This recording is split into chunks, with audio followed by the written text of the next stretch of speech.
Horário.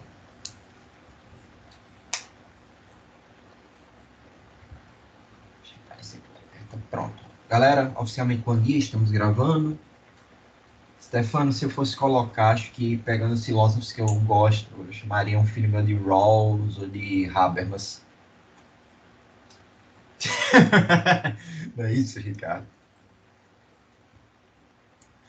Eu acho engraçado esse lance. Às vezes você quer um nome diferente. Quem pena com essa de escrita de nome é meu namorado. Dá pra ser Davidson. Mas aí a mãe cadastrou como Davidson. Pobre coitado. Turma, vamos começar nosso bate-papo. Hoje nossa primeira aula vai ser sobre a filosofia grega. Então a gente vai ver dos pré-socráticos, essa origem da filosofia na Grécia, a partir dos registros históricos que ficaram guardados. E nós vamos ver também Sócrates. Isso daqui vai ser uma introdução para que na próxima aula a gente possa acompanhar o pensamento de Platão e Aristóteles. Antes da gente começar, para dar uma rápida pincelada no que é filosofia. A filosofia tem a pretensão de resolver questões simples. Questões do tipo, por que estamos aqui? Daqui, para onde é possível ir? O que é o certo a ser feito? Então são questões que, apesar de aparentemente simples, são extremamente profundas. Qual é a razão da natureza e da essência humana? Como é que nós respondemos um negócio desse? A gente pode passar aqui uma semana tomando cachaça e nós não vamos chegar a uma resposta definitiva. Então, o papel da filosofia, no geral, é fazer um apanhado de teorias, de teses que trazem respostas a essas questões.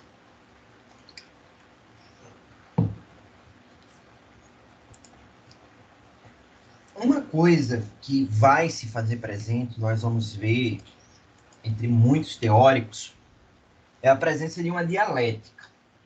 Como assim? O pensamento de um teórico vai servir de base para que outro o supere.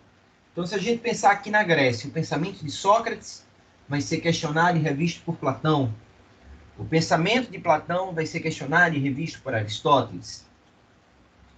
A gente trouxe aqui para o direito, por exemplo, o pensamento de Austin, que é um dos primeiros positivistas, nós falaremos sobre ele, é questionado e revisto por Hart, cujo pensamento é questionado e revisto por Dworkin. O pensamento de Dworkin vai ser questionado e revisto por Klaus Günther. E assim sucessivamente. A gente tem essa questão da dialética, não só na filosofia, mas também dentro do próprio direito.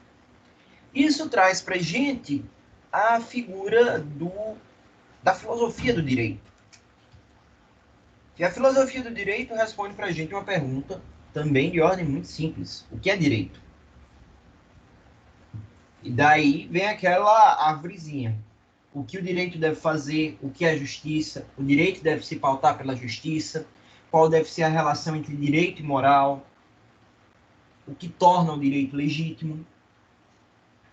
Então, esses questionamentos vão ser respondidos paulatinamente pela filosofia. Alguns podem pensar, André, filosofia é um mero DVC, tem um caráter deontológico, muito do que esses teóricos falam é baboseira, isso nunca vai ocorrer na prática. Galera, o pulo do gato é que ocorre. Muitas coisas, Maria Viviane, muitas coisas que a gente tem de construção jurídica nascem da filosofia. Nós temos muito recente o Código de 2015 de processo civil, vocês vão pagar a teoria geral do processo no próximo semestre.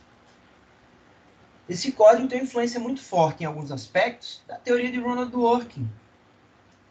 A própria sistemática de cooperação processual, o artigo 6º, vem da teoria de Habermas, vem da teoria de Peter Herbelin, que são filósofos do direito. Habermas, um filósofo geral, e Herbelin, um filósofo do direito. Então, além de tratar do que o direito deve ser, a filosofia também tem uma abordagem ontológica. Deontológica deve ser. A ontologia vai discutir qual é a essência do direito. O que o direito é enquanto direito. Então, nós vamos encontrar essas duas vertentes dentro da filosofia do direito. E vou além. Existe uma distinção que parece simples de filosofia do direito e filosofia no direito. Apesar do meu mestrado, apesar do meu doutorado, meu mestrado foi constitucional. Apesar do meu doutorado ser em filosofia do direito, ele está mais para um trabalho de filosofia no direito. Por quê? Nós vamos pegar uma teoria de filosofia do direito, que é a teoria de Habermas, que ele expõe numa obra chamada Faticidade e Validade, e vamos propor a aplicação dessa teoria nas relações processuais. Então, nós vamos utilizar da filosofia como uma lente de análise do direito positivo. Isso é o que consiste a filosofia no direito, que é o que alguns autores fazem. Por exemplo, no direito tributário brasileiro, existe uma corrente chamada construtivismo lógico semântico. Essa corrente é encabeçada por um cara chamado Paulo de Barros Carvalho. Vocês vão ter a oportunidade de conhecer a teoria dele lá na cadeira de direito tributário. E o que Paulo de Barros faz? Ele usa da filosofia da linguagem e seus afluentes para analisar o direito tributário como um fenômeno linguístico. Deixa eu ver.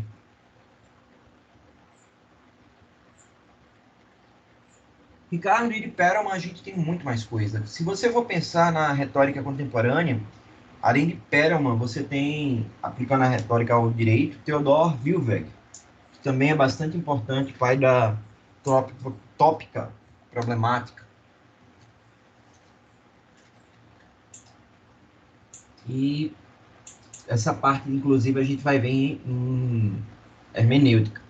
Hoje, não hoje, mas ver ao longo da disciplina. Mas hoje à noite a gente vai já conversar algo. Ricardo, se você quiser uma dica, tem um professor lá na UFPE que é referência nacional em estudo de retórica, Pedro Parini. Inclusive, eu quero ver se eu consigo pagar a matéria com ele esse semestre.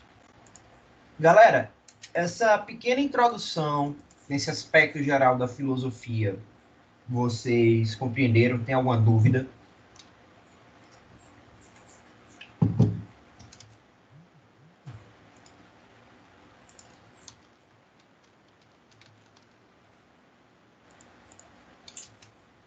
Pode falar, Ricardo. Professor, eu vim da área de exatas e eu acho interessante o preconceito que existe na própria apresentação da filosofia nas outras áreas. Eu via uma visão muito preconceituosa da filosofia antes de começar direito, tanto apresentada pelos professores das áreas de exatas, como também por a maioria das pessoas da área religiosa. Eles apresentam a filosofia como uma coisa meio anárquica, meio contestatória, meio que não chega a lugar nenhum, e a gente termina criando essa coisa de que é melhor ficar naquela coisa dogmática e não repensar as coisas do que partir para uma reflexão. É muito interessante rever a filosofia e ver que não era bem assim como estavam plantando. Pois é, Ricardo. Tem um xará seu, que é juiz aqui no RN, Ricardo Tinoco. Ele calhou de ser meu co-orientador no mestrado. E Ricardo é tanto um filósofo do direito quanto um processualista. E ele parou de dar aula de processo, ele ainda leciona, mas não tem o mesmo tesão que tem com filosofia, que tem com hermenêutica. Porque ele estava explicando os pressupostos processuais, onde o aluno levantou a mão e disse: professor, qual a relevância disso para eu ganhar dinheiro? E ele ficou assim, impactado. Que era um elemento básico para você entender o processo, você tem que saber quais são os pressupostos dele. E ele estava conversando isso com a gente lá na turma, e depois disso ele realmente mergulhou de vez na filosofia. Doutorado que ia fazer em processo civil, acabou de fazer em filosofia do direito. A filosofia, galera, abre portas e ensina vocês a pensarem. Ter esse domínio da filosofia tanto vai ser demandado de vocês enquanto uma competência, por quê? Porque envolve o raciocínio crítico, envolve a construção de teses, você construir uma linha argumentativa na sua cabeça, e isso para um jurista, especialmente o advogado, é essencial. E também nós temos questões de filosofia do direito na prova da OAB e, por vezes, cai em concurso. Eu não lembro agora se foi em 2015 ou em 2016, segunda fase para magistrado, Tribunal de Justiça de Minas Gerais. Uma das questões subjetivas era: explique a relação entre direito e moral na teoria de Habermas. Foi a questão que matou um bocado de gente.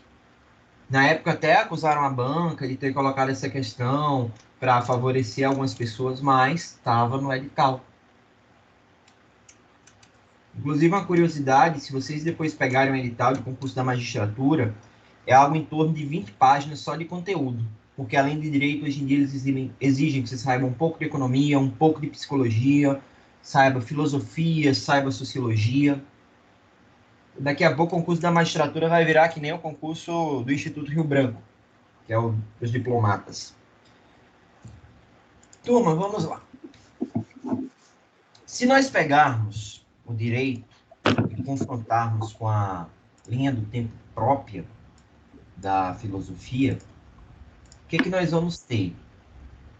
Nós temos 3 períodos distintos. Nós temos o justnaturalismo, que é esse período que vai pegar os gregos, vai pegar os teóricos medievos, que são até teóricos associados ao cristianismo. A gente vai ter o São Tomás de Aquino, Santo Agostinho.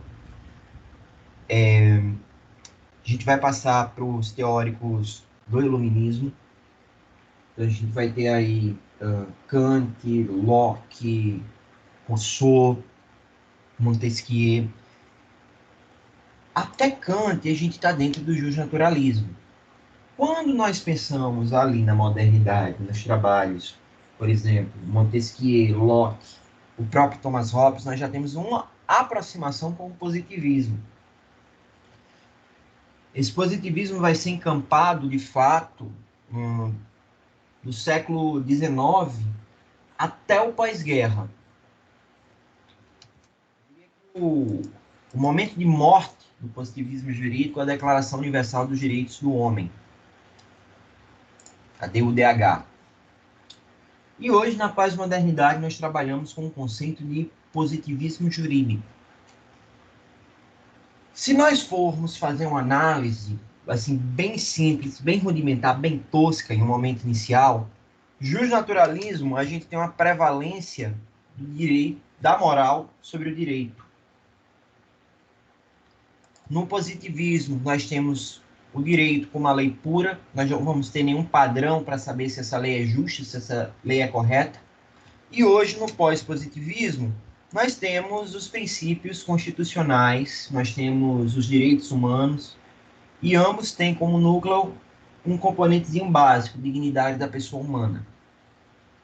Então, se no justnaturalismo era uma coisa muito teórica, e a gente vai ver isso, a galera devaneava muito, existe uma força metafísica nos cosmos, que impõe a ordem natural das coisas, depois dessa ordem metafísica se transforma em Deus, até que se chega a esse abandono desse fator metafísico, desse fator divino.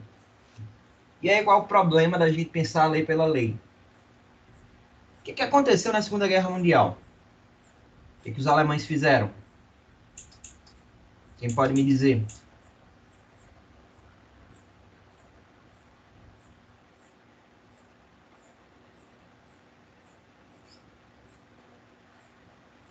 Nazismo. O que o nazismo fez?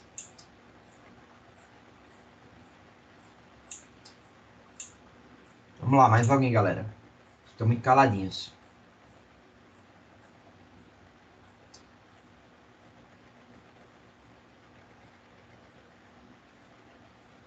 Genocídio. Perfeito, Heriberto. Genocídio de quem?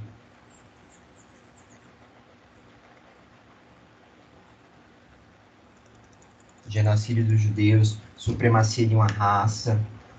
Como o Iago colocou, tudo dentro da lei.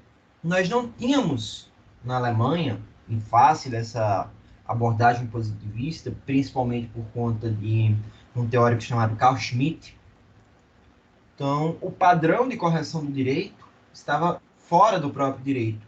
E para ele seria a vontade do Führer, seria a vontade de Hitler. Inclusive, para ele seria o grande guardião da Constituição e da ordem jurídica. Então, se a gente pegar o julgamento de Nuremberg, dos oficiais nazistas que foram condenados, se a gente pegar a própria defesa do Eichmann, que foi um oficial preso na Argentina e julgado em Jerusalém, posteriormente condenado à morte, o que nós vamos ter como matéria de defesa? Nós só estávamos cumprindo a lei. Eichmann diz, eu era um funcionário público, eu era obrigado a cumprir a lei, e, infelizmente, eu era um funcionário público muito bom no que eu fazia, e meu trabalho era matar pessoas. Tanto que a maneira dele expressar isso como se fosse algo tão natural, como, por exemplo, eu vim aqui dar uma aula para vocês, vocês fazerem o ofício que desempenham, exercerem a profissão que aqueles que já trabalham escolheram, ou até vir aqui estudar, para ele era uma coisa extremamente normal. Chega ao ponto disso ser chamado por uma filósofa judia, Hannah Arendt, de banalidade do mal. Exterminar o outro se transforma em algo banal, algo do cotidiano. Retornando aqui para a questão do positivismo. A lei dizia para matar. Quem é que vai dizer se essa lei está certa, se essa lei está errada? Qual o padrão que eu tenho? Esses padrões estão fora do direito. Não tem como o próprio direito saber se ele é justo. Então, essa ruptura do positivismo para o pós-positivismo, e aí vem toda a reconstrução da Europa, vem a criação das constituições alemã e italiana, essa questão até das constituições, a Alemanha hoje é muito referência nossa no estudo de direito constitucional, basta ver Gilmar Mendes, aquele ministro beiçudo do STF. Basicamente, o que a gente tem de mais relevante hoje em direitos fundamentais vem da Alemanha. Então, no pós-positivismo, nós vamos ter a dignidade da pessoa humana como matriz. Isso, inclusive, é replicado pela nossa Constituição, lá no artigo 1º. Então, passada essa linha do tempo, nós vamos começar a papear um pouquinho aqui sobre a Grécia. Vamos caminhar aqui para o naturalismo grego. Dentre as atribuições, galera, só para justificar, não estou copiando porque isso tudo é introdutório, não é algo que vocês vão precisar se preocupar muito. Quando chegar na parte hardcore mesmo da aula, eu vou copiar e vou copiar pra caramba. Preparem as mãos. Galera, essa relação entre sociedade e direito vai ser objeto da filosofia. Qual é a melhor maneira do direito e da sociedade se relacionarem? Por quê? Porque existe uma relação de interdependência. Há direito fora da sociedade? Não há. O direito depende da sociedade para incidir. De outro lado, a sociedade depende do direito para ter um padrão de uniformização de condutas. Se a gente for pensar de maneira muito seca, o direito é uma ferramenta de controle social. Esse controle social é executado a partir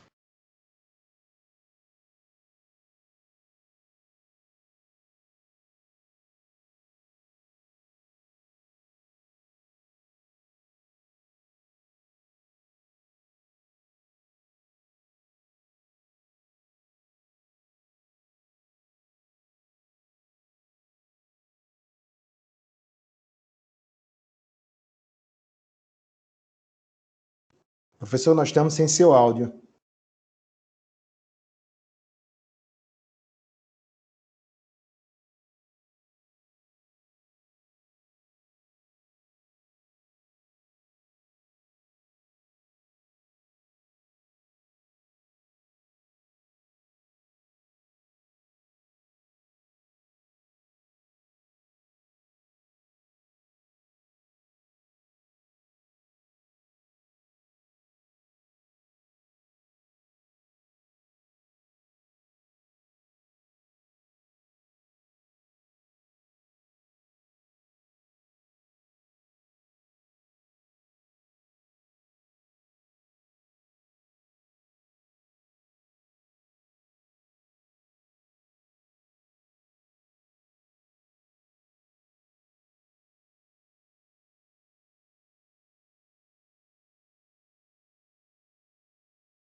Alô?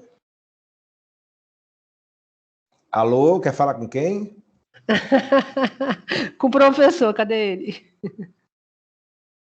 Acho que desceu na chuva.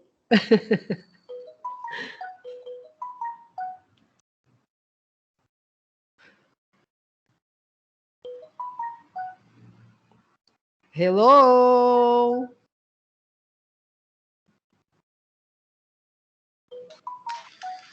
O professor saiu?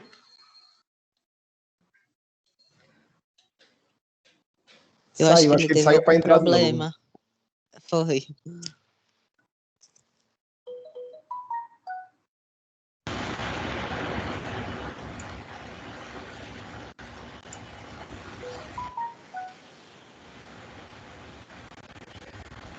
Galera, eu consegui retornar. Estão me ouvindo? Seja bem-vindo, professor. Obrigado. Sim, professor, deu para ouvir. A ligação caiu aqui porque, infelizmente, a cabo Telecom está bastante complicada. Deixa eu colocar a projeção de novo. Vocês sabem dizer onde cortou minha fala? Vocês conseguiram ouvir algo dessa relação de direito e sociedade? O senhor ia começar a falar, professor, na hora que cortou.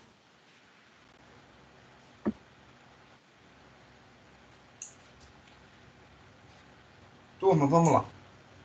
Então, aqui eu estou roteando internet do celular porque acabo a game over.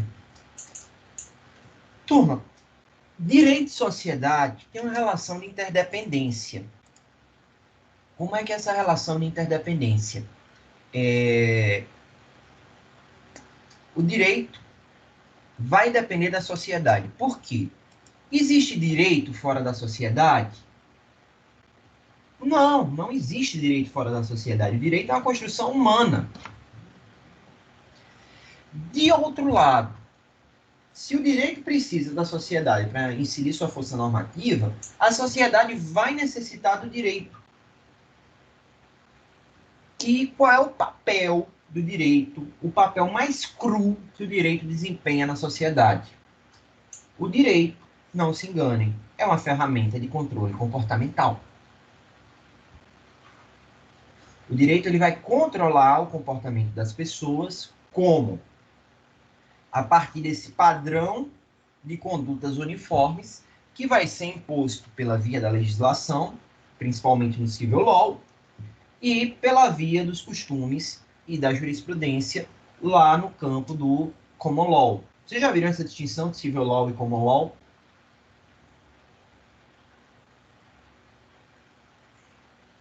Pronto. Para aqueles que ainda não viram, eu vou deixar aqui escrito. Civil law é o direito... Oi, Nicolas, pode falar. Não, foi sem querer aqui, professor. Ia clicar no chat, foi mal. Galera, civil law é o direito de matriz romano-germânica, desenvolvido na Europa continental,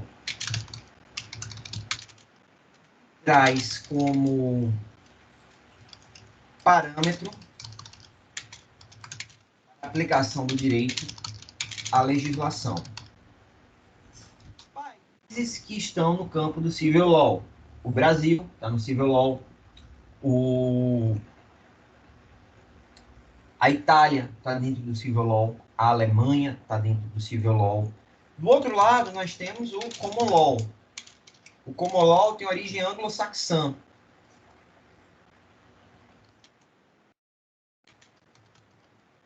Com essa origem anglo-saxã, o common law busca a jurisprudência e nos costumes os padrões comportamentais para a sociedade. Onde é que a gente encontra common law? Alemanha, Estados Unidos, Canadá, Austrália. E hoje nós vivemos uma confluência. Hoje há uma confluência de sistemas, pois países de matriz, países vinculados ao Civil Law,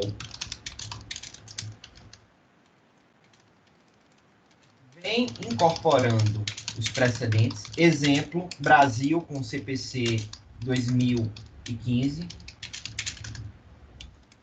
já tinha um sistema implícito com a figura da súmula vinculante, e agora a gente tem um explícito. Da mesma maneira, os países de common law vêm adotando a figura da legislação. A gente hoje vive essa confluência. Vocês vão explorar isso melhor, acredito que com Guilherme, introdução ao estudo do direito, e posteriormente em teoria do direito no segundo período. Acredito que com Gustavão. Turma, o direito é uma ferramenta de controle comportamental, uma ferramenta de controle. Você vai controlar as pessoas. Como é que o direito controla as pessoas? A partir de um padrão uniforme de condutas, que vai ser imposto pela lei. Então, se a gente pega o Código Penal, o Código Penal, em sua grande maioria, traz obrigações de não fazer, ressalvado um ou outro crime por omissão, mas você não pode matar o coleguinha, você não pode roubar o coleguinha, você não pode furtar o coleguinha, você não pode praticar ato lascívio com o coleguinha. Então, isso é uma ferramenta de padrão comportamental. O que é o direito civil?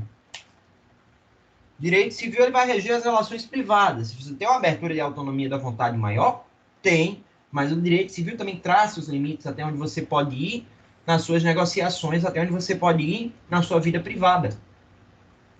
Então, por mais que a gente enxergue hoje o direito, se nós formos seguir uma vertente, por exemplo, como o Habermas, o direito é uma produção conjunta do Estado e da sociedade, a partir de uma relação de troca comunicativa, onde a sociedade expressa suas necessidades normativas e, do outro lado, o Estado justifica a produção legislativa feita.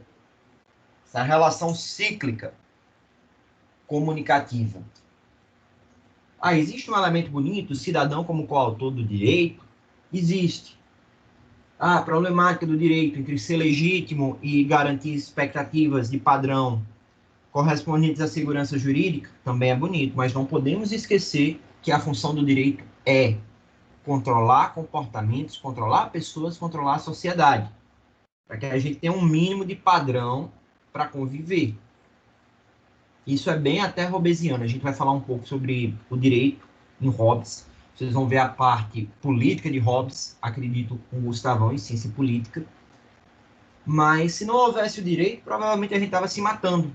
Estava prevalecendo a lei do mais forte. Inclusive, essa questão da lei do mais forte, nós vamos conversar também aqui dentro dos gregos. Se nós verificarmos as relações sociais vigentes na Grécia, a filosofia dá um papel muito importante. Por quê? Porque a filosofia vai ser praticada muito relacionada à vida pública. E, diferentemente do que nós temos hoje nossa liberdade está muito mais na nossa esfera privada. Eu, enquanto André, sou um sujeito de direito e gosto de liberdade da mesma maneira que Guilherme, da mesma maneira que Iago, que Alessandra, que Maria, nossas Marias, que tem mais de uma. Só que nessa época você só encontrava liberdade na vida pública. Você só encontrava liberdade participando dos negócios públicos, participando da polis. Polis é essa cidade-estado grega. Então a filosofia vai surgir para responder lá na Grécia aquelas questõezinhas básicas. E nisso nós vamos ter essa junção da filosofia com o direito, uma estrutura para esse justnaturalismo grego. Que nós vamos aqui, obviamente, desmontar elemento por elemento para ver, nós vamos inspecioná-lo mais a fundo.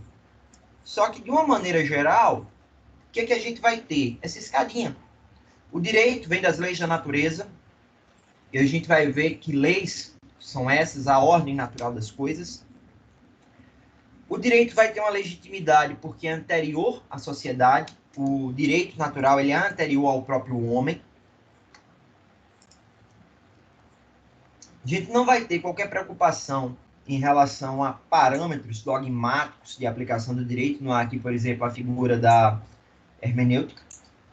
Nós vamos ter uma sociedade completamente estagnada. São valores permanentes que não vão ser alterados. E a natureza sempre nos dá uma resposta. Então, isso até depois vai ser adotado na Idade Média, que é a figura do ordalho. Então, vocês gostavam de Game of Thrones, para dar um exemplo?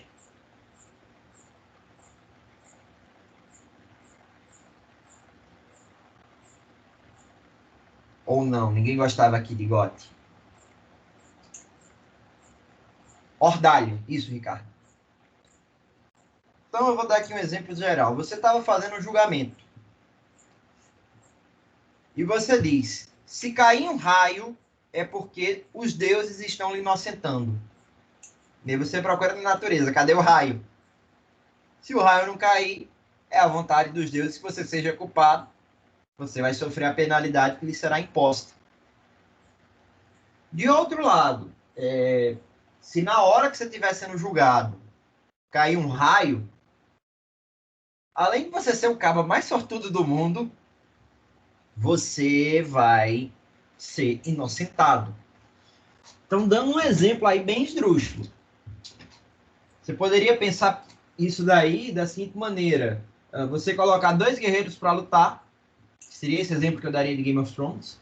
Você coloca 2 guerreiros para lutar e aquele que for vencedor é vencedor pela vontade dos deuses. Logo, a pessoa que ele representa é a pessoa que está correta. Então, é algo que, para os nossos padrões hoje em dia, soa insano. Mas, à época, na Grécia, era assim que funcionava. Ou, pelo menos, é o que os registros históricos nos dizem. Tranquilo até aqui, galera? Então, de boa.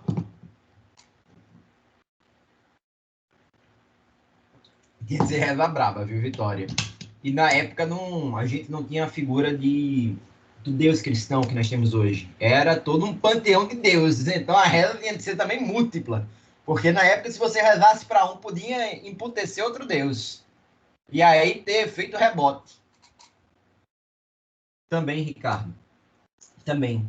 As tragédias naturais seriam uma espécie de castigo divino. Por exemplo, um governante fazer determinada coisa e por conta disso acontecer uma chuva e você perder as plantações. Poderia ser dada essa culpa ao governante. Quem tiver curiosidade de pesquisar um pouco sobre mitologia grega, os deuses tinham personalidade, eles tinham sentimentos humanos. Então, bebiam, farreavam, ficavam com raiva. Zeus metia chifre na pobre da Hera com todo o panteão.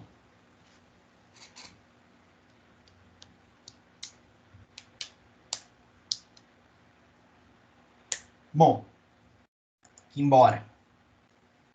A gente vai começar a entrar, então, de fato, no que vem a ser a filosofia do direito e a filosofia geral na Grécia. Pensando na filosofia grega, nós vamos ter 4 momentos. Silvestre, eu sou desses também. Nós vamos ter 4 momentos. Os pré-socráticos, que a gente vai ter as escolas pré-socráticas e os sofistas. Nós vamos ter Sócrates. Em seguida, Platão e Aristóteles. E com isso a gente fecha a filosofia grega.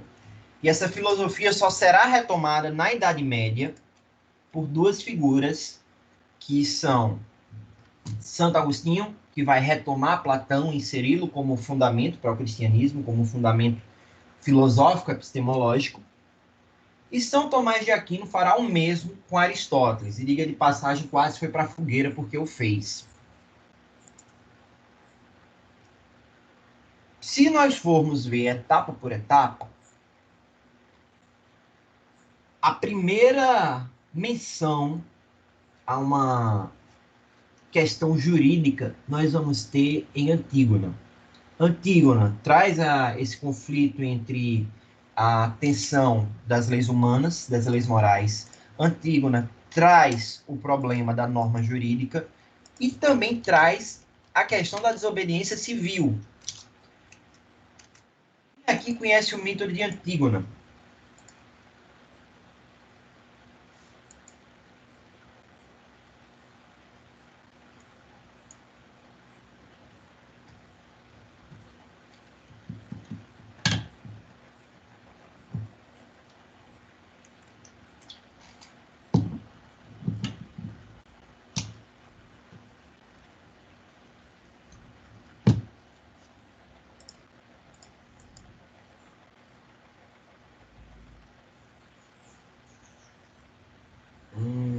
Não é bem essa aí, não, Stefano. Se bem que existem versões diferentes. A gente tem Antígona de Sófocles, por exemplo.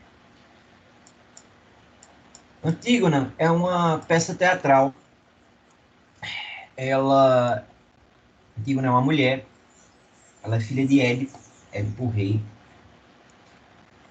E, basicamente, Antígona luta para enterrar seu pai. E algumas versões você vai encontrar os irmãos, algumas versões você vai encontrar o pai, mas sai um edito que fica proibido dela fazer os ritos fúnebres do corpo.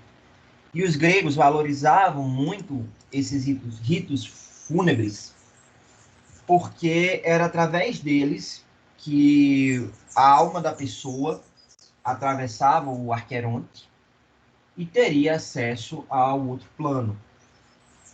Fosse para ir ao Hades, fosse para ir aos Elísios, para onde a pessoa fosse. Aí dá para lembrar até um pouco de Cavaleiros do Zodíaco, a saga Hades. Esses ritos fúnebres eram um direito natural do cidadão grego. E Antígona se depara com esse édito que a proíbe de enterrar, seja o seu pai, seja os seus irmãos. E Antígona fica num conflito entre o direito moral, o direito natural e o dever moral que ela, como filha ou irmã, tem de proporcionar esses ritos fúnebres, e o dever jurídico que a impede. Vocês sabem quem pode ser Antígona dos dias atuais?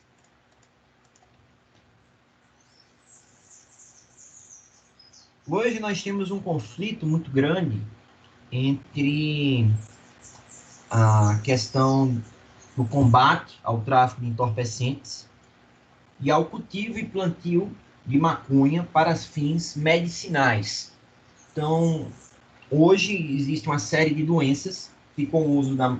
Não é o uso da maconha no sentido da droga, mas o uso do canabidiol e, dependendo da doença, um percentual de THC, que é até a substância da maconha que deixa chapado. Acredito que se alguém aqui fuma maconha, eu particularmente nunca fumei, deve saber do que eu estou falando. Então, pois é. Mas eu acho que a dele não é só medicinal, não. Acho que a dele também é consumo por gosto mesmo. Então, qual seria hoje a Antígona contemporânea? Nós termos uma doença de ordem neurológica, ou temos uma pessoa que nós amamos muito, um pai, uma mãe, um irmão, um filho, um namorado, um marido, e nós precisarmos plantar e dar o canabidiol a essa pessoa. Galera, não estou incentivando o tráfico de drogas nem nada aqui não, tá? Por favor. E o mais interessante é que para você fazer isso, você precisa primeiro plantar a droga, plantar a maconha, preparar para a colheita. Em seguida, você vai buscar a justiça para conseguir um habeas corpus. Você pratica primeiro o crime para ir buscar na justiça. Isso poderia espelhar o conflito de Antígona. E, a título de curiosidade, o marido de uma amiga trabalha com a feitura, ele trabalha numa empresa, e não, a galera, quem depende de canabidiol, dessas substâncias, eles não fumam a planta, não. Eles trituram a planta e fazem dela um óleo, junto com óleos minerais. Ele outro dia postou no Insta como é o processo de elaboração, achei bem interessante. E ele comentou comigo uma vez que o juiz deu autorização para que a pessoa só plantasse outros problemas emocionais também, esquizofrenia, ansiedade. O juiz autorizou a pessoa a plantar só uma única planta. E aí eles tiveram toda a dificuldade para fazer o juiz entender que na elaboração do óleo eles matam a planta. Sim, existe toda uma fiscalização, até está havendo agora um debate, porque tem uma instituição que ela foi autorizada para produzir para 220 pessoas, e agora eles estão produzindo para um número muito maior. Mas retornando, essa questão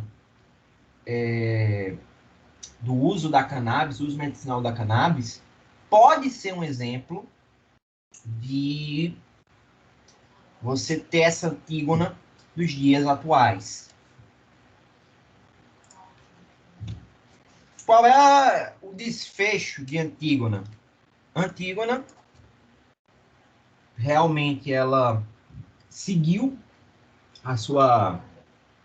o seu dever moral, ela concede esse direito natural aos ritos fúnebres, mas também por ela ter desobedecido à lei, Antígona vai sofrer as consequências. Que consequências vão ser essas? Antígona vai ser morta. Ela vai sofrer os efeitos da sanção da lei. Um outro caso que espelha isso, e é uma história que a gente trabalha muito no direito, é o mito dos exploradores da caverna. Um grupo vai ficar explorando dentro de uma caverna, acontece um soterramento, eles ficam presos, e para sobreviver eles começam a matar e comer os colegas. E ao final, quando eles são liberados, se descobre que eles praticaram isso, eles estavam numa situação que hoje no direito seria chamada de estado de necessidade. Vocês vão estudar em direito penal. Mas nessa história eles são considerados culpados e condenados à morte. Por quê? Porque haveria um conflito aí de uma ultra necessidade sua, até o direito natural seu, a vida, a sobrevivência, e o aparato jurídico do Estado. Então, esses conflitos que começaram em Antígona, nós vamos encontrar ainda hoje. Quando você falou em filhos, Stefano, eu pensei também na figura de Cronos, pai de Zeus, que costumava devorar os filhos. Turma, primeiro ponto para a gente começar a trabalhar com os gregos e aqui de fato arregaçando as mangas, vamos começar as cópias, são os conceitos de justiça. A gente tem justiça como de quer e como temes. De quer é essa justiça humana, enquanto temes é a justiça divina, essa justiça dos deuses que até então seria inalcançável para os homens. Qual é a importância de cada uma? Elas terão papéis diferentes. Via de regra, essa justiça temes, ela é acessível aos deuses. Já a de quer, ela vai ser considerada justiça humana e ela vai ser também muito associada à questão das virtudes. A gente vai ver que a justiça é uma espécie de virtude. Então, primeira anotação. Na Grécia, existe uma distinção, porque o homem pode buscar a justiça divina, pode buscar se aproximar, mas essa justiça divina ela seria acessível aos deuses. A gente vai ver que muito do conhecimento, muito da justiça é restrito aos deuses e o homem, com a filosofia, vai tentar se aproximar disso. Então, a gente vai ter essa distinção entre justiça humana, de quer, e a justiça divina. Temes. Exatamente, Cecília. Exatamente. Vou chamar de Cecília para não confundir com a nossa outra Maria. Vai ser chamada de Emília. Como as pessoas que roubam para sobreviver. A gente aplica aí o princípio da insignificância acumulado com um estado de necessidade. Galera, na Grécia, nós temos essa distinção entre justiça humana, de que e justiça divina. A justiça humana se manifesta muitas vezes como uma virtude, e a justiça divina será acessível somente aos deuses. Essa representação da justiça que a gente tem hoje, Temis com a balança, essa distinção não é a mesma da de que. Hoje a gente trabalha mais com essa figura da Temis, mas não no sentido de uma justiça divina, mas a justiça pela aplicação do direito. Tranquilo? De boa aqui nesse primeiro momento?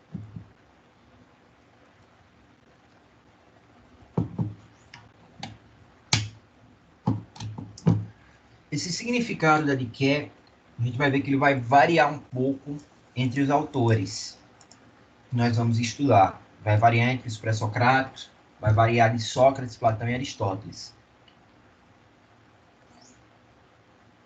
Tranquilo?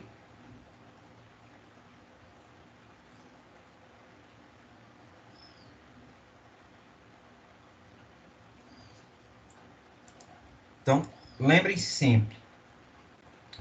Diké é a justiça humana, Temis é essa justiça divina mitológica.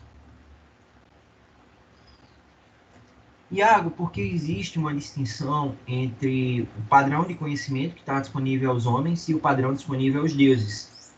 Os deuses, como criadores do mundo, como essas divindades, eles vão ter acesso a um nível de conhecimento e um nível de justiça diferente, que não é acessível aos meros mortais. É uma justiça, quando a gente fala justiça,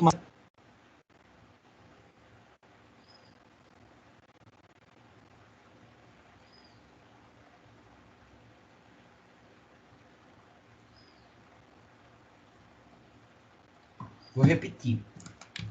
Temis é uma justiça divina. Exatamente, Iago, só os deuses conhecem. É uma justiça mitológica. Seria a justiça perfeita, a justiça ideal. Com as devidas proporções, Ricardo, é algo próximo disso. Mas quando entrar no cristianismo, a gente vai ver que a justiça divina é um pouquinho diferenciada. A gente vai ter lei eterna, lei temporal, em Santo Agostinho e Santo Tomás de Aquino a gente tem também lei temporal, lei humana, lei divina. Mas é essa ideia. Essa justiça divina é uma justiça de ordem mitológica, acessível aos deuses. A justiça humana, que vai, inclusive, algumas vezes se associar a essa ordem natural das coisas, é o que nós vamos começar a ver agora. Antes de Sócrates, além da figura dos sofistas, nós vamos ter escolas de pensamento na Grécia. A gente tem a escola jônia, a escola eleata, a escola pitagórica e a escola pluralista. Essas escolas vão trabalhar essencialmente com o conceito de Diké como a ordem natural das coisas. Por quê? Porque essas escolas trabalham muito com o aspecto cosmológico. Então, a Diké vai ser transformada aí na ordem natural das coisas. Ela vai ser um avanço em relação a Temis. Nas escolas pré-socráticas, a Diké estará associada à ordem natural das coisas presente no cosmos. Toda vez que eu falo em cosmos aqui para vocês, minha vontade é dizer, dai-me sua força, Pegasus, mas tudo bem. Alguns aqui não vão entender essa tiradinha, porque não tiveram infância com Cavaleiros do Zodíaco, mas, bom, enfim.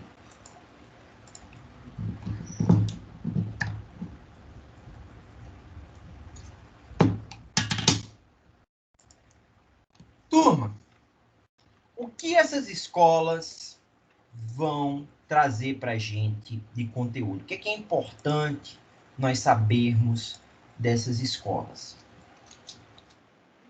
A divisão dessas escolas vai se dar muito por povos. Então, por exemplo, os jônios eram um povo grego. Os elétos também eram um povo grego. Então, em cima deles, a gente vai ter essa divisão com diferentes abordagens. Qual é o ponto principal da escola jônia? É o equilíbrio entre os opostos. Então, os jônios vão buscar o equilíbrio desse justo e injusto. E esse próprio equilíbrio de justo e injusto é a realização da Diké. Então, para os jônios, a Diké será realizada pelo equilíbrio dos opostos,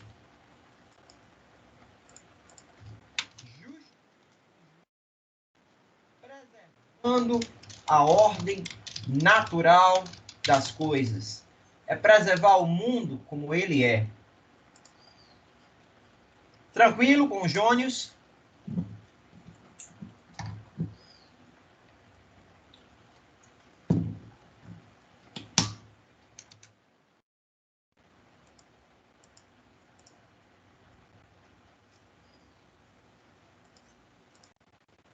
Ficou alguma dúvida?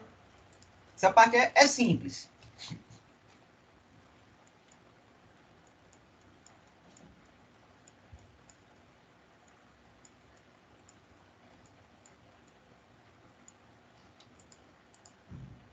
Alguma dúvida, galera? Posso seguir para a Eleta?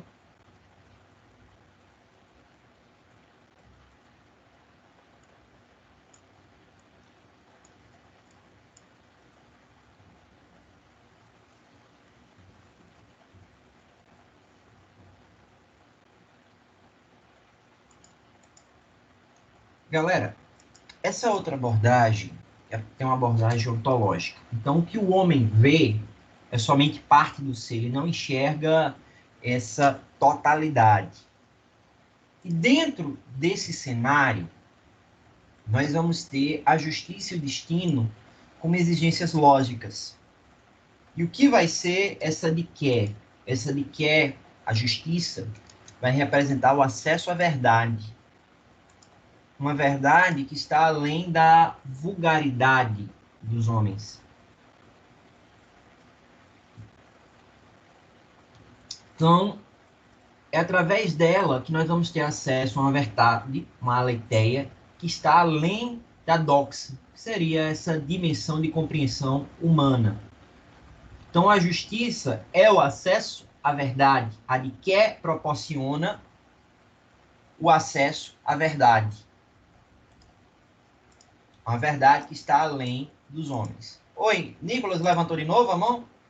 Agora é para falar ou é Professor, fake, é erro?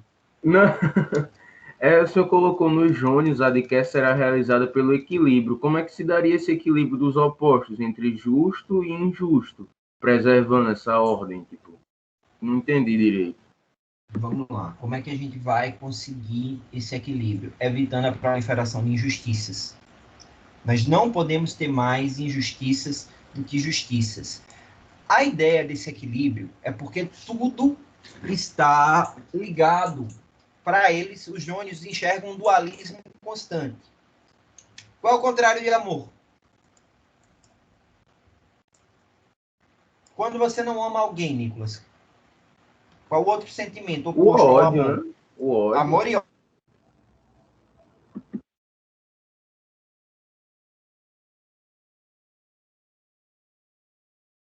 ódio.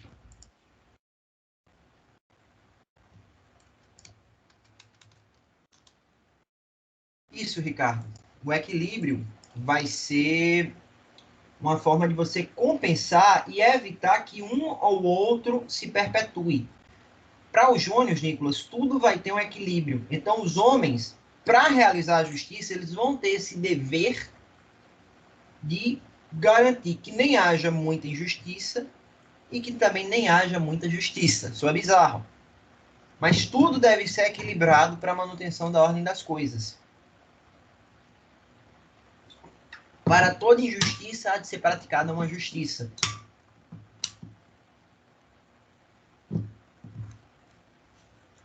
É meio viagem. Não pensem aqui, vai ser difícil pedir a vocês, mas algumas coisas que a gente vai conversar não tem muito como a gente dizer, aplica assim na prática. E o curioso, Nicolas, é que eu fiz isso com meu professor de filosofia. A gente estava num bate-papo, num grupo de pesquisa que a gente tinha na faculdade, Filosofia, Direito e Sociedade, e ele estava explicando a teoria de John Rawls, que é um dos meus filósofos favoritos. A teoria é linda, liberalismo político ou justiça como equidade.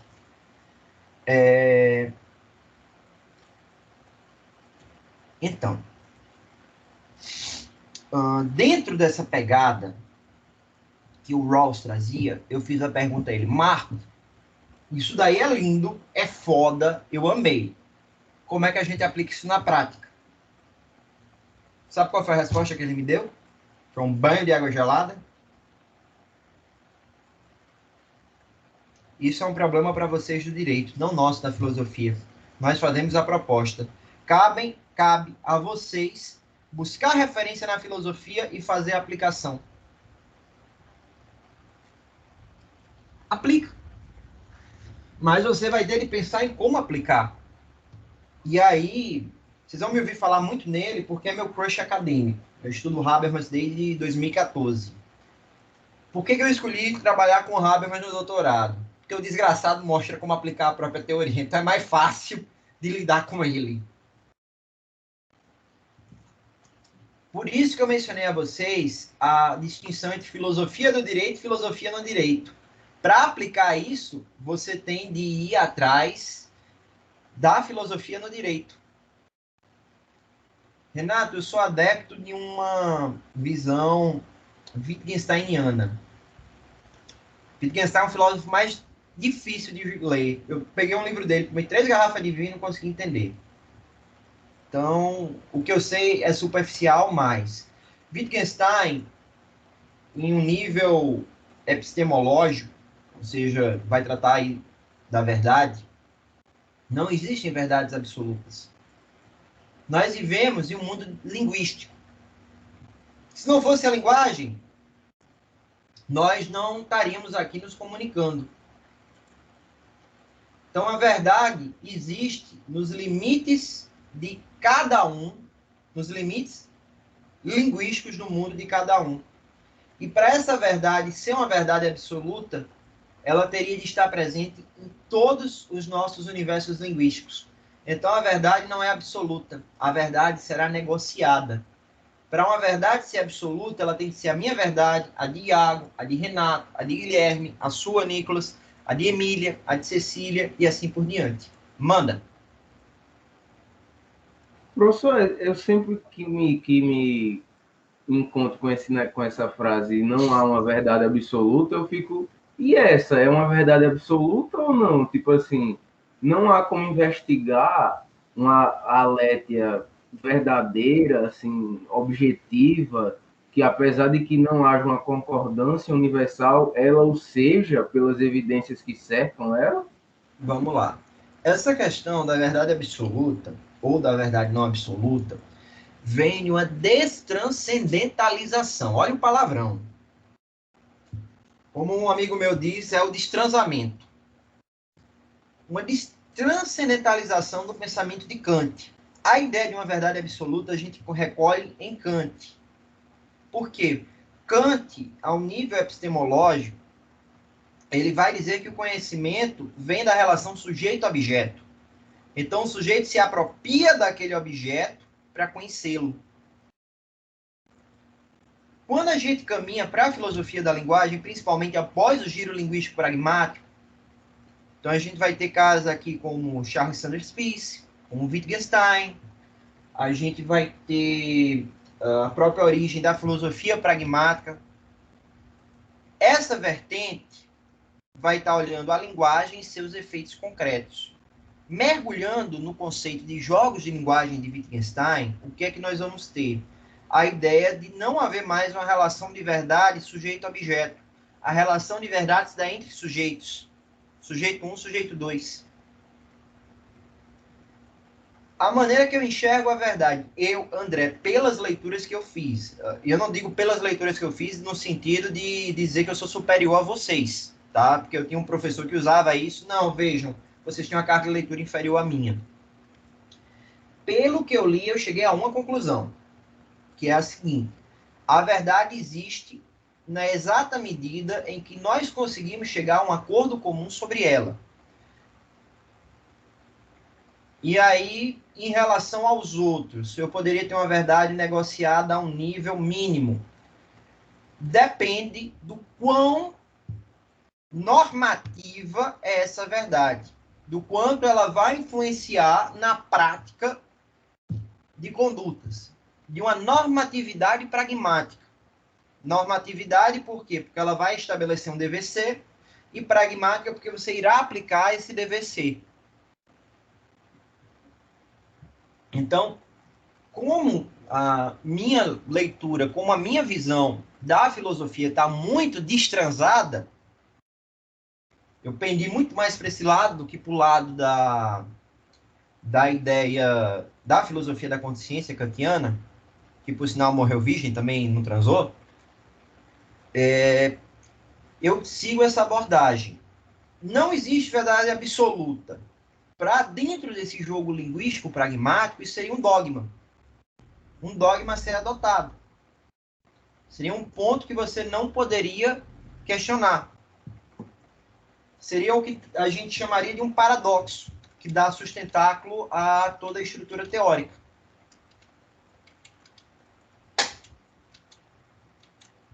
Tranquilo, Nicolas? Vocês entenderam o nível de viagem?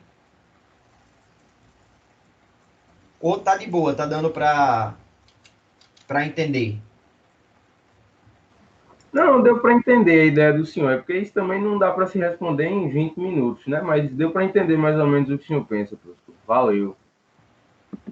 Se você quiser depois, eu posso te passar um fragmento.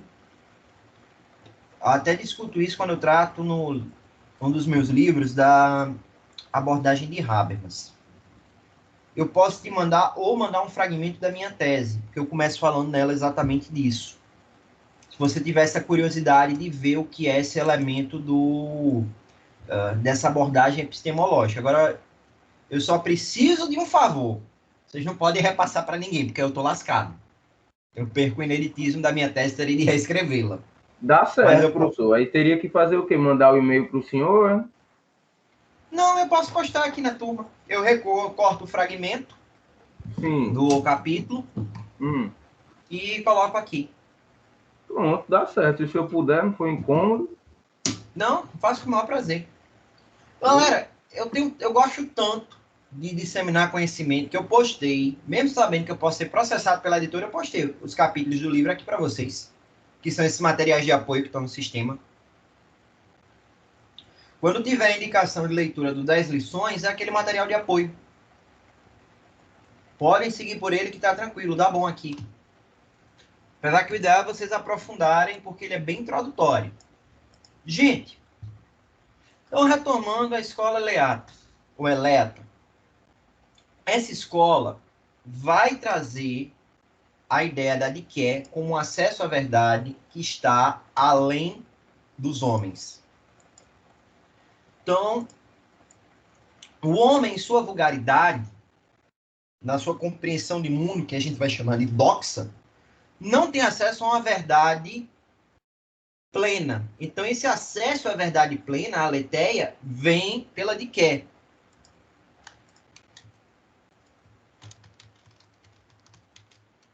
Então, vamos fazer a próxima anotação. No âmbito da escola Eleta, A verdade,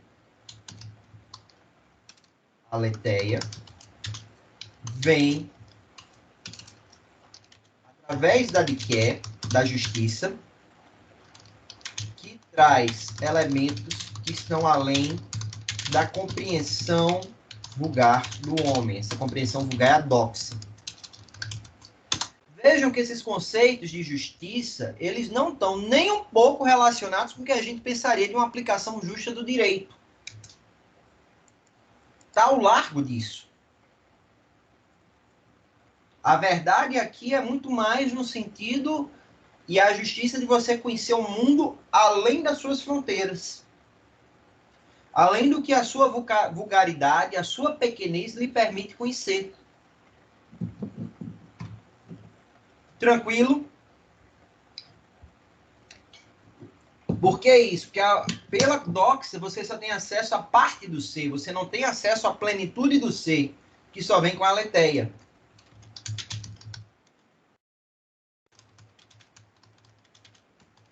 Pela abordagem ontológica, a doxa permite acesso a somente parte do ser, de modo que a sua totalidade, ou melhor, a totalidade deste, somente é encontrada pela aletheia. Então, vamos sintetizar isso de uma maneira mais simples. O homem tem uma compreensão do mundo e de si mesmo limitada. Quando é que o homem alcança a justiça? Quando ele consegue superar essa vulgaridade, superar essa barreira. Trazendo de uma maneira bem simplificada, fora da terminologia. Tranquilo até aqui?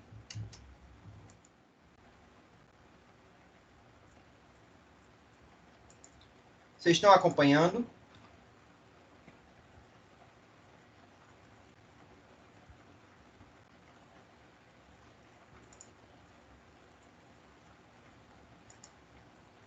Beleza. Escola pitagórica. Pitágoras. Quem lembra aí do teorema de Pitágoras? Oi, Iago.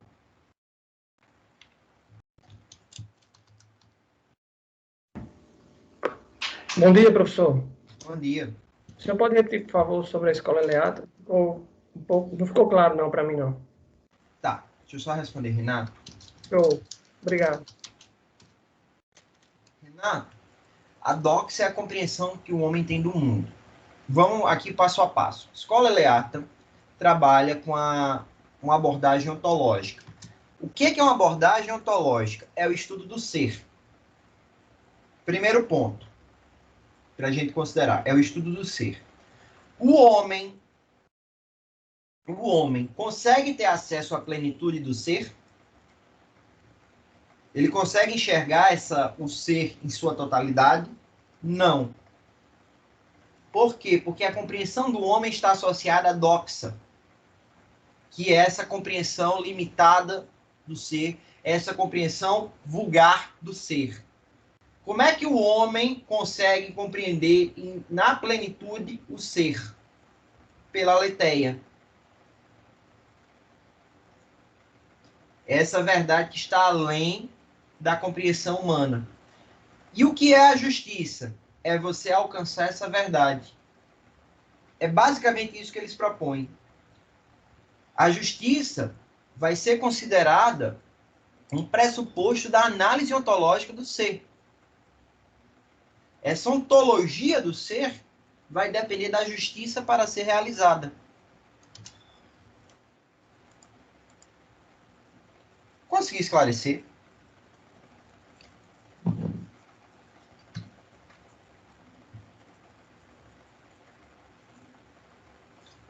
O que a gente tente destrinchar mais um pouco?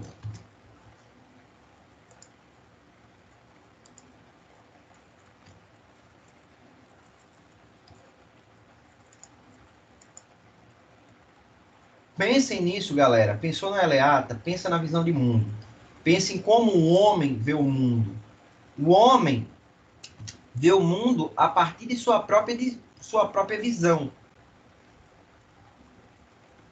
O homem só consegue ver aquilo que ele consegue ter contato e, por conseguinte, compreender. Então, isso é somente uma parte do ser. Então, o que vai ser a justiça? É o acesso a uma verdade. É uma verdade que está além da compreensão humana. Isso é o justo. Essa verdade que vai estar aí subjacente ao homem é o que vai permitir a ele compreender o mundo e, novamente, seguir com a ordem natural das coisas.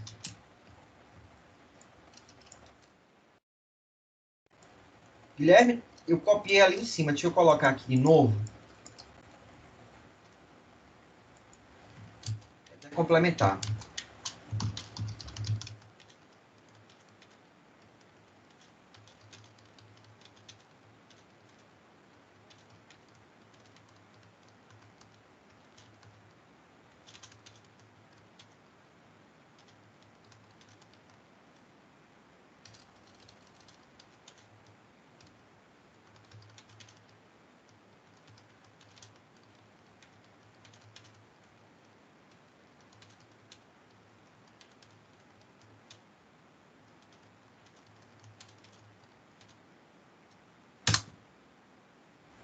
Pronto?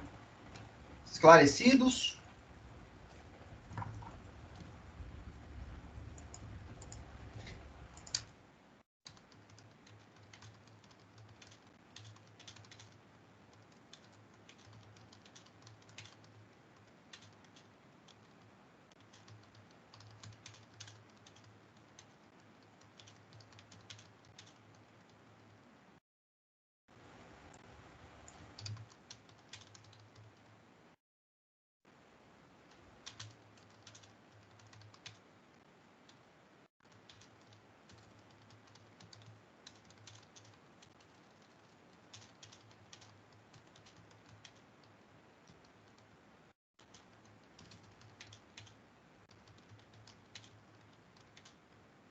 E aí, galera, dúvidas?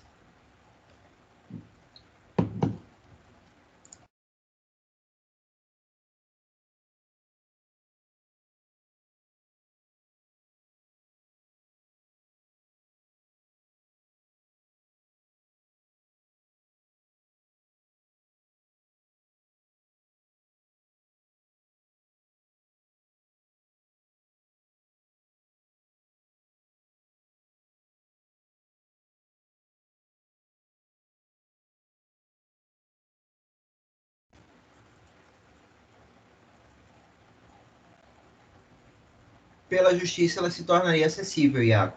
A ideia da DICE é que uma justiça que pode ser alcançada, diferentemente da justiça divina.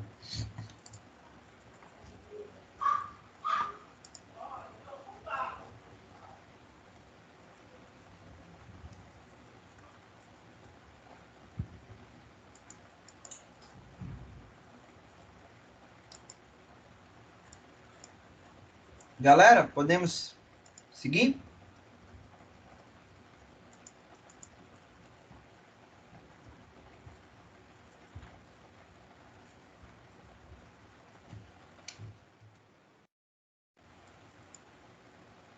Vocês lembram do teorema de Pitágoras?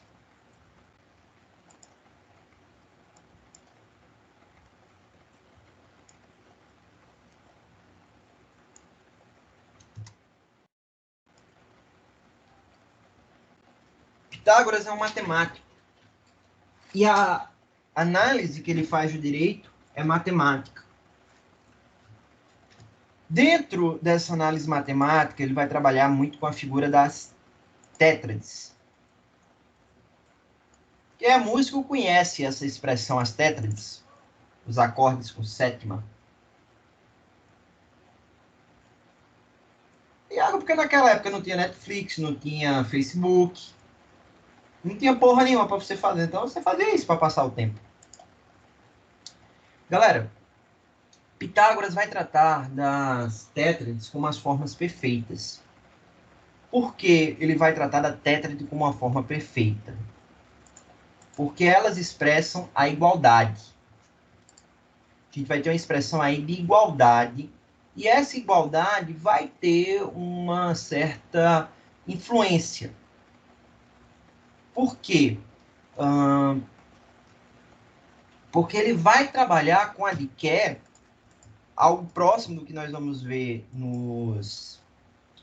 nas obras que virão a seguir, mas ele vai trabalhar com a DQE como uma virtude. E a DQE seria a expressão dessa tétrade jurídica, dessa tétrade da justiça.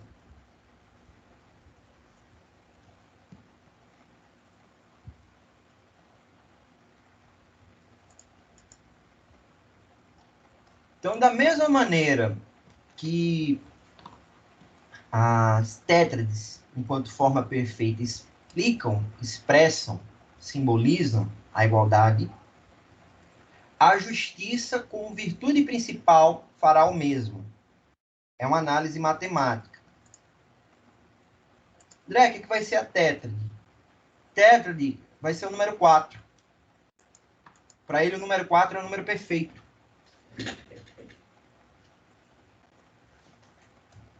Tranquilo? Vou copiar. Pitágoras enxerga, a partir da matemática,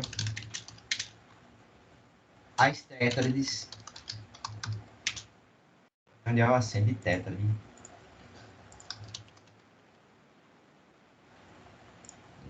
Tá errado. Pitágoras enxerga as tétrades, número 4. Ai, meu Deus. Como exemplificação, como símbolo da igualdade. Então, o número 4 expressa a igualdade. Nessa análise, frente a essa análise, o filósofo, o matemático, ele é um filósofo, ele é matemático. O matemático irá dizer que a justiça é uma virtude, é a mais importante das virtudes, que representa a igualdade. Então, essa concepção de que a gente vai ter essa ideia de igualdade. Logo, a de que, enquanto uma virtude, e a virtude humana, vai envolver a busca da igualdade.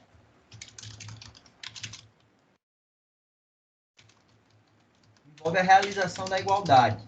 E como é que isso vai ser colocado, como é que isso vai ser posto em prática? Algo que a gente vai ver mais na frente com Kant. Fica mais claro vendo nele. Mas há uma consideração recíproca de racionalidade.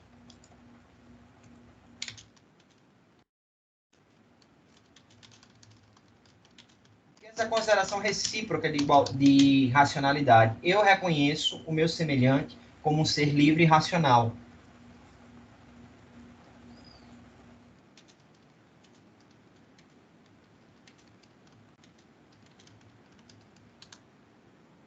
Foi, galera? Encaixou? Pitágoras, como matemático, preza pela igualdade. Para ele, a virtude, o direito vai ser uma virtude que representa a igualdade. E a de que realiza igualdade pela consideração recíproca dos homens enquanto seres livres e racionais. É como se cada um de nós, como é que nós realizamos a igualdade?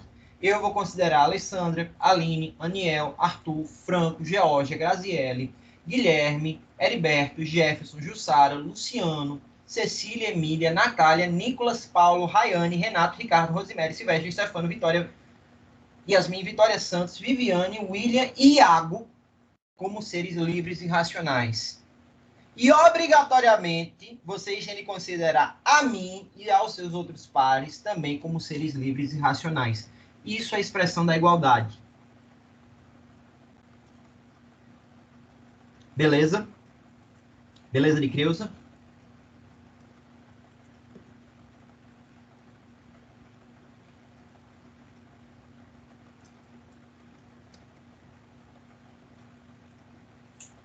Alguma dúvida, algum esclarecimento?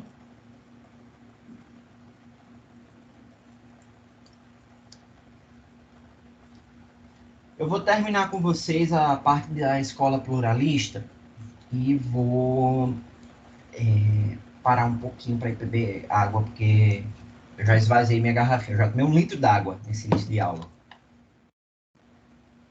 Turma, a escola pluralista tem esse nome plural porque reconhece a existência de uma hierarquia dentro da sociedade. Paulo, diz aí onde você está voando que nós tentamos ajustar.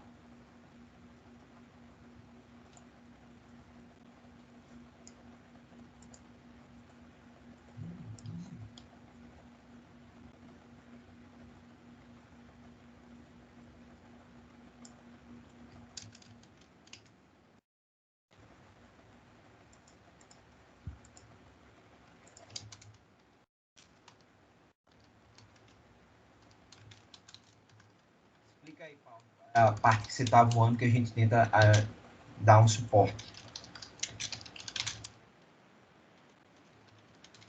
Vou mutar aqui que eu vou copiar já uma parte que eu já vou mandar para vocês, que aí vocês não vão ouvir o teclado batendo.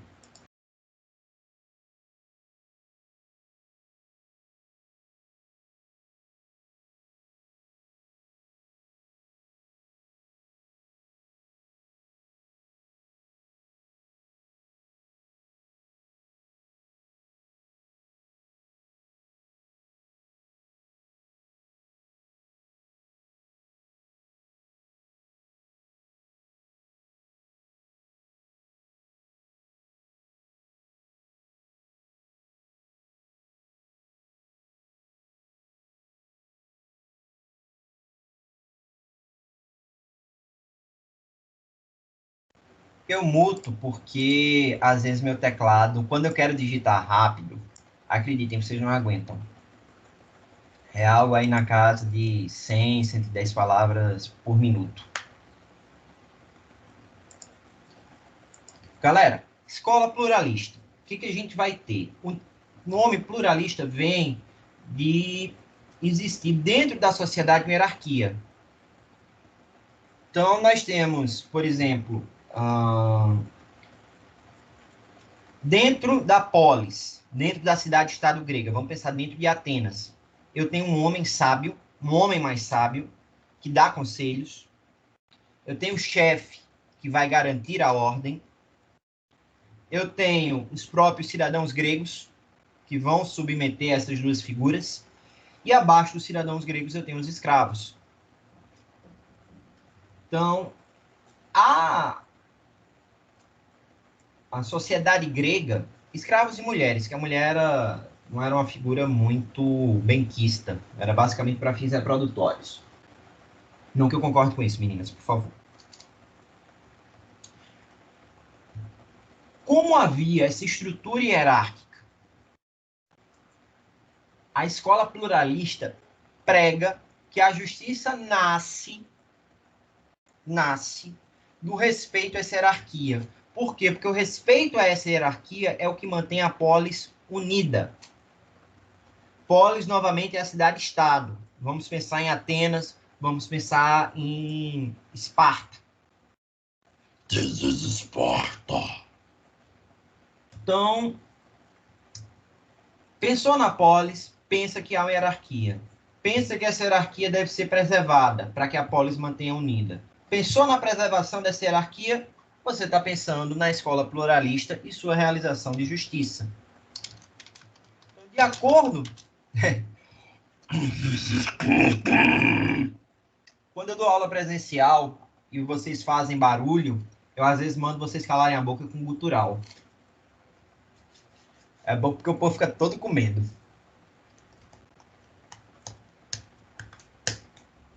É bom heavy metal de manhã. Galera, de acordo com a escola pluralista, existe uma hierarquia social.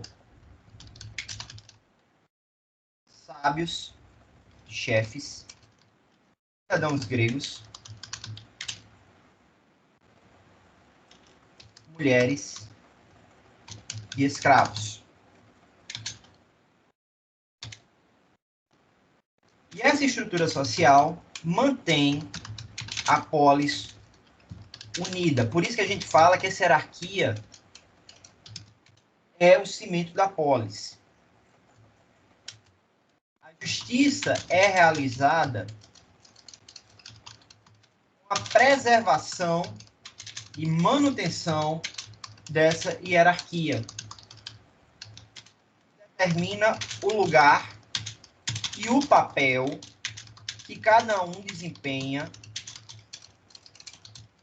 dentro da polis que a permite funcionar.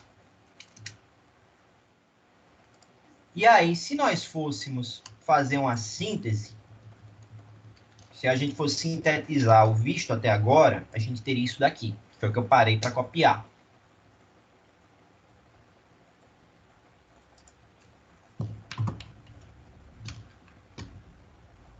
Tranquilo, turma?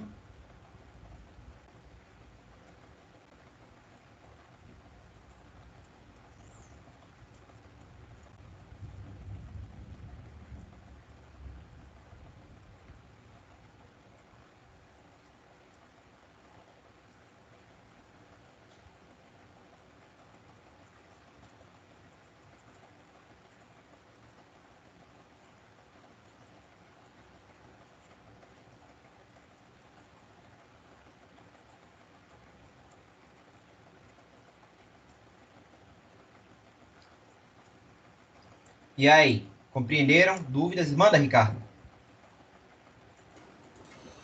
Professor, é interessante, a gente precisa enculturar um pouquinho na cabeça do que pensavam na época, né? Por isso até a importância da antropologia jurídica, para a gente perceber alguma coisa.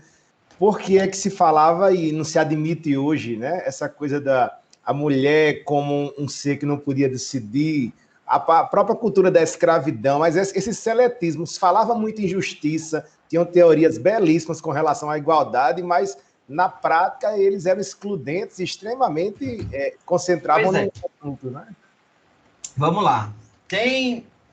Eu vou aqui, não sei se Gustavão, vocês já trabalharam Grécia lá em Ciência Política, mas eu vou mandar um vídeo para vocês assistirem depois, se quiserem entender como era a dinâmica da democracia grega, e esse vídeo vai abordar essa questão. Agora, se eu achar, né? Onde é que eu botei esse cão desse vídeo? A história da democracia. Depois, se vocês quiserem ver essa questão de como os gregos eram excludentes, basta assistir esse vídeo. Porque, para você ser grego, você tinha de nascer filho de pai e mãe grega, ter mais de 21 anos e, além de tudo, ser dono de escravos. Para você poder praticar o ócio produtivo, ou seja, não fazer nada, a não ser pensar as questões políticas e participar da vida pública da polis. Por isso que eu disse que a ideia de liberdade que eles tinham era exatamente essa. O homem alcança a liberdade quando ele passa a participar da polis. Mulheres eram motivo de chacota quando se pensava a participação delas na democracia. Elas andavam com véu, porque o rosto delas só poderia ser visto pelo marido. E a participação na democracia era o quê? 20% da cidade, 15%. O restante eram escravos, que alguns comandavam os outros. Exatamente. Existia escravidão por dívida e escravidão como espólio de guerra. E os escravos eram considerados réis, coisa. Eles eram a extensão física de seu dono. A galera, e a título de curiosidade, rapazes, vocês vão gostar de saber dessa. Alguns escravos, para evitar que eles se reproduzissem, eles eram castrados. Então, os testículos eram cortados e o pênis, muitas vezes, aberto e substituído por um canalzinho para você urinar. Virava um eunuco. Eu imagino que todos aqui apertaram agora as pernas, sentiram uma agoniazinha. A Grécia não era um bom tempo de viver, não, a antiguidade clássica. É claro. Não vou ser o único que ficou assim, recontorcendo quando vi isso. Turminha, vocês entenderam essas escolas? Tá tranquilo, tá de boa. Tá favorável. Guardem esse slide de vocês como um quadro sinótico. Em alguns slides, vocês vão encontrar esses elementos gráficos. Alguns vão ser mais tópicos, mas alguns vão ter esses gráficozinhos. Isso daqui facilita para que vocês enxerguem o conteúdo. Na medida do possível, eu vou inserir no slide de vocês, tá bom?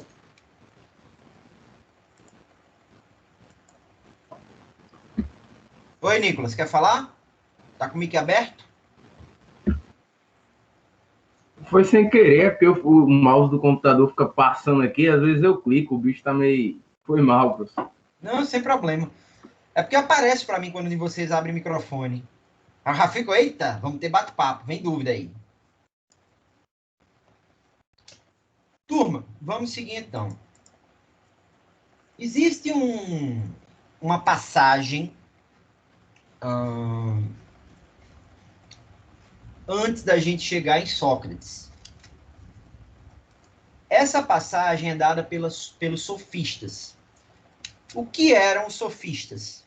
Eu diria que sofista rima com vigarista. Então, os sofistas eram pensadores que viajavam nas cidades, praticando discursos. Eles tratavam o mundo com um amplo relativismo.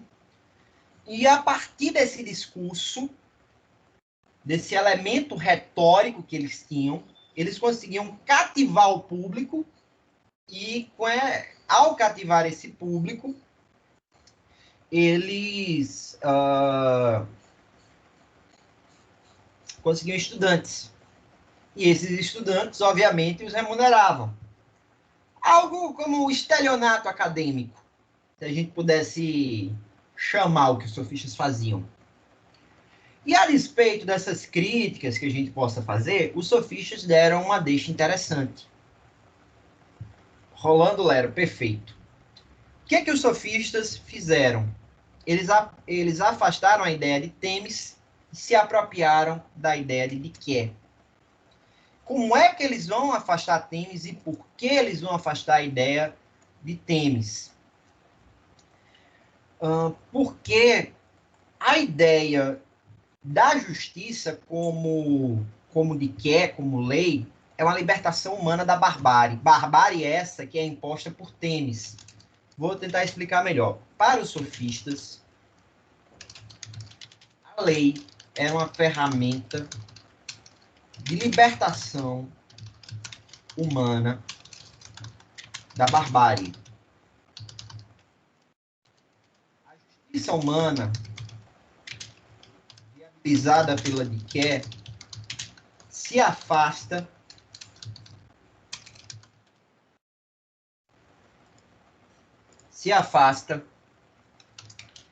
da justiça divina, se afasta de Temis. Esta é configurada pela lei do mais forte. Como diria Shishio Makoto, o forte sobrevive e o fraco perece. Então, a Diké, a justiça humana, afasta o homem da barbárie, afasta o homem dessa lei do mais forte. Permite ao homem ingressar na racionalidade. Ao priorizar a Diké em detrimento da Temis, os sofistas aproximam o homem da racionalidade. Tranquilo, galera? A questão dos sofistas. De boa. Posso ir pegar minha aguinha, que a garganta tá doendo já.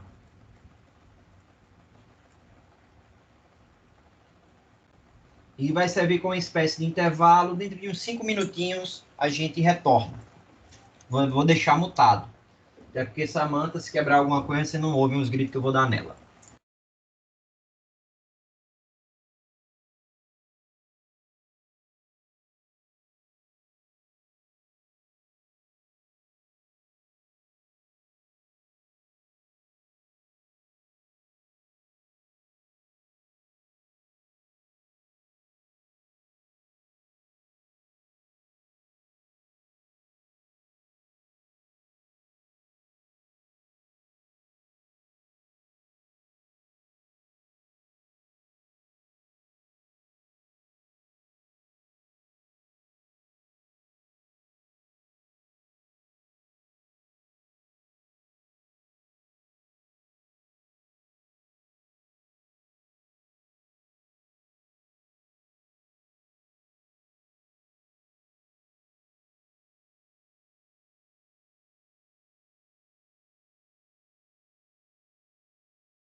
Galera, voltei.